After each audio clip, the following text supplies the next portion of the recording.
What up, guys? You already know who it is, the big guys. It's just like a bed. I'm and welcome to the very first episode of Kicking It with the Jazz. I'm not alone, guys. I have a very special guest who's going to introduce himself. Evangelist Tjivaga II. Yes. Greetings to you at home. Yes, so this guy is my dad, guys. Some of you guys are wondering. So without any further ado, let's just get into the whole thing. Let's start with early life, how you grew up, where you were born. Hey, born in 1977 in the region of Buhera. I had to move from that area to Manicaland. Then from there, in a sort of poverty-stricken environment, we attended primary school as others, just government school in rural areas. Grew up mainly from farm activities, subsistence farming in our rural areas until, of course, after primary school. That's when life began to a bit shift to another gear. I went to secondary school to my uncle that was in Buhera, in Hande Secondary School. From there, I think I had to see life in another dimension. In a nutshell, that's what I can say. Okay, so how was it growing up? How many siblings did you have? What was the relationship between you and your parents? Growing up, it was so nice because we used to even to play during night at our yards, around our homesteads. We actually, because my father was a polygamy, we grew up with a lot of siblings of the same size mainly. So we used to enjoy these night games like soccer, pada. You guys, you no longer understand what pada is because you are living in an urban sort of environment, but we used to play all those things which you develop now into cricket or so, but we used to play those things as we were growing younger. Growing older now with our siblings, probably that's when we had to maybe one taking another direction, and then life began to change. But our early lives were so much close, so much enjoying life. Okay. Though in poverty, we actually sometimes did not really understand that this is the situation we were in. Yeah, because that's how you just grew up. Yes. So now you are finally finished with high school. What was your plan after that? Because of lack of career guidance, we had actually no plan. Okay. Just what comes, because after, with the kind of education system that we had an ordinary level, Form 4, which of course at that level, if you pass well, you can still go to colleges. But those who were passing with excellent colors, they could go to high school and do Form 5 and 6. Okay. I did not proceed to that. Just at Form 4, I was looking at something to do. I want to be a police, a soldier, what, and no guidance. Okay. Just say what comes, then you grab. So which opportunity came in your way that you took grab of? Yeah, teaching came my way, but I had no money because that was a private college. Also, police came my way because I've got a brother who is a policeman, that officer, but something did not go right. Then it came the opportunity of agriculture. I had to do a diploma in agriculture. That came and I had to attend interviews and I got the place. Then I had to study my 3-year diploma in agriculture. Mm-hmm. So when did you think of starting a family, starting your own family? Yeah, it was after I completed my diploma in agriculture. Back then, if you have got some qualification, teaching was an easy opportunity because, schools are everywhere. Yeah. You can get employed anywhere. So I started by being employed as a teacher. Then I had to find my actual job as an agriculturalist at an agricultural college where we were training students. Then when I knew that I am financially stable, I've got a job in the government. In some of our countries, when you have a job in a government, it means you have a job which has security. You cannot easily be removed from those jobs except in private sector where they need real production. So I discovered that I was stable, having a job. So I thought now at this age, I can start a family. By then I was around 26 years. 26 years. Mm-hmm. Okay, so that's when you took the step of initiating a family. Yes, yes. Now you're a father to your firstborn. Mm-hmm. How was it raising one child, let me just say one child at that particular moment, because that was your first child, how was your reaction? How did you feel towards being a father, stepping into fatherhood? Of course, a lot of mistakes because, you know, when you are starting something fresh, there are a lot of things that you won't be aware of. And remember now, my kind of life was a bit a step ahead of the life that I grew up in. Because during our young age, back in our rural areas, our mothers used to give birth in a certain hut to another family. And then they do all those things and etc., etc. No need for a doctor, no need for a hospital, no need for a clinic. So I was not quite enlightened in terms of this. So I had like, it's a new beginning for me. I'm really trying to find what to do. So it was a bit of a challenge, but because I was working, that is the important thing, that when we are telling young people, at least if you are working, there's a bit of backup. So I could also be able to, with the help of others, to just provide what is needed when during maternity, and but yeah, the basics and the like.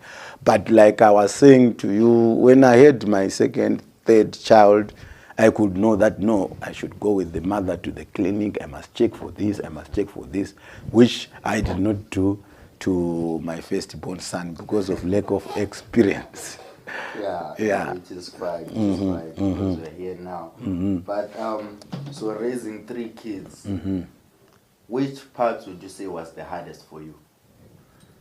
You know, it's never there's never a point in time when you say this thing is hard for me, because you know we say in Shonanzo wairemeri ninyanga dzayo, meaning to say if you've got your own burden that you've created for yourself, you should be able to carry it. But maybe to highlight 1 or 2 challenges, like when we were in Zim back then the economy started to collapse. I still have 1 child, my son and my wife. Economy started to collapse. People started to migrate to South Africa. I also was part of those people who had to migrate. I left my wife, my firstborn child, no means to support them. So, because I'm actually hunting for something to do. All those jobs that I was doing in Zim, everything is crumbling. If you had savings, they are crumbling. So that part, to just leave your family and say, God, you will see what to do. And then you are just moving from one person to another, doing many our jobs. You get a 20 rand, you send it back home, all that stuff. And then I actually was shocked when I say, no, follow me here. I think there's something stable that I got sent. I saw my wife coming with my son now in South Africa. Then I looked at my son and I said, oh, this guy is suffering because... You know what? Because I had also experienced some of good life here, and you know, once you become maybe exposed to a bit of good nutrition and all that, you begin to glow and the like. So I'm just looking at these guys from back home. It's like they are malnourished and the like. Probably this is the time I had to shed 1 or 2 tears and say, life is not sitting me fair. Yeah. I can say just that. So now, okay, your family is this side. How old are your children? Of course, yes, you have introduced yourself to say, this is my daddy, the firstborn is here with me, is the one doing this thing, which I'm very much proud of. So 18, isn't it? There's mothers who know the... So between you and then the second-born, there were some difficulties there. Not that I wanted to space my children like that, because we could not have the second one. So there's a 11-year gap. The other one is, I think, is 7 years old. Then the last born is almost like 4. Is it 4? It's 3, yeah. 3, yeah. So that is how my family looks like at the moment. So now you have a family, you have a house, you have a wife. When did you finally decide, no, I want to take the step of starting a YouTube channel or leaving my job and doing what I've been wanting to do? What made you take that initiative? Yeah, I think this is quite a paramount question, because growing up in all those areas that I've been telling you, I grew up a very religious guy, loving church. Wherever I come, also begin to be in the church committees. I begin to preach. So with time, because of also comments from other people, I began to understand that I think I do have a talent to preach. And as this social media was coming around, I was also thinking that, well, if I have important message, how can I just preach it in a church with 20 people? Are there any other channels also learning from others who were on these channels? You'll be watching them to say, okay, fine, if I believe I have a message, why can't I be watched by other people? That's when the idea of a YouTube channel came. But we started with it with some videos, trying to do this, and it was not really picking up because we were not doing the right thing, but I think we're in the right direction now. But that's how it started. Yeah. So, with all of this going on and your life taking changes, did at any point in life did you feel like you took the wrong side or the wrong way or the wrong route? Was there any regrets that you felt like I shouldn't have taken this way, I shouldn't have taken this alternative, I should have done things another way? Of course, few regrets there. Remember, first of all, I said to you, you know, growing up in disadvantaged rural areas, poverty-stricken sort of, no career guidance, no one who will tell you that it's important to understand what you want to be in life and pursue that from a young age. So what we'll be doing, like trying to be a teacher, trying to be what, is just things that you see others doing, and especially popular government jobs, because we did not know that there are engineers. We could see an aeroplane flying, but we did not know that the guy who is driving that aeroplane is a career of engineering. So you ended up pursuing a certain type of work most of your life, which you are struggling. Which if I could have said, no, I think I'm talented in life coaching, motivating others, I'm talented in this, probably earlier on when these YouTubes were picking up, I could have started it earlier on. Who guess where I could be by now? Yeah. So starting to realize that this is my dream at a later stage of life, and then you are even trying to make it work when the industry is already flooded. You see, that's the other thing. But of course, regrets are regrets. I think what fulfills now is to understand that at least I'm doing what I'm enjoying now, and once you do this, even it does not peak as much as you expect it, because you are enjoying it. You keep doing it. So the reason why you are doing it is not really, it's not picking up on YouTube, or I'm not accessing people, but you are doing it because you enjoy, you love it, and you are adding value to people. Yes. Mm-hmm. Yeah. So, in my opinion, you've been through a lot in life.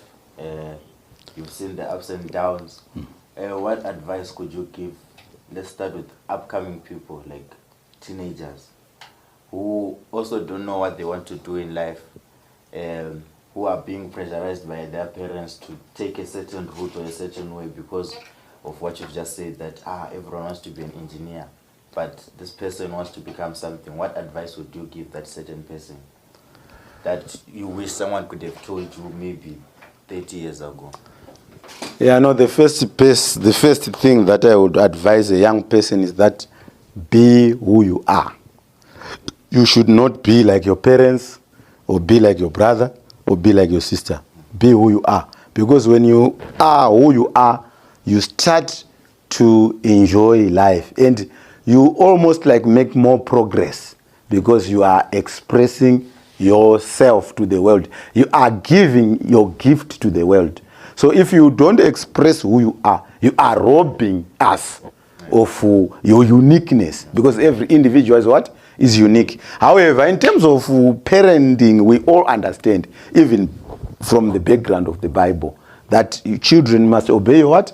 Your parents. As a result, they are important in terms of guiding and in terms of giving some direction.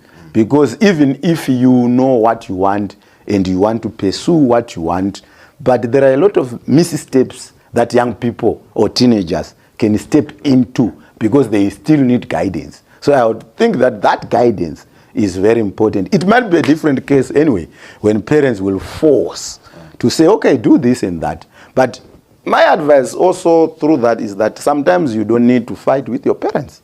Yeah, you just find a way of trying to make them understand that this is what I want to do, or even in the process of doing an engineer, you can end up then diverting your career to just do what you want. So sometimes, like I was telling you, that I was this person, a teacher first, in agriculture second, but then now I am now doing what I want, what I love to do. So you might not need to pick fights with your parents. Even parents will advise them, you might not need to pick fights with your children, but to guide each other in the best interest of everybody.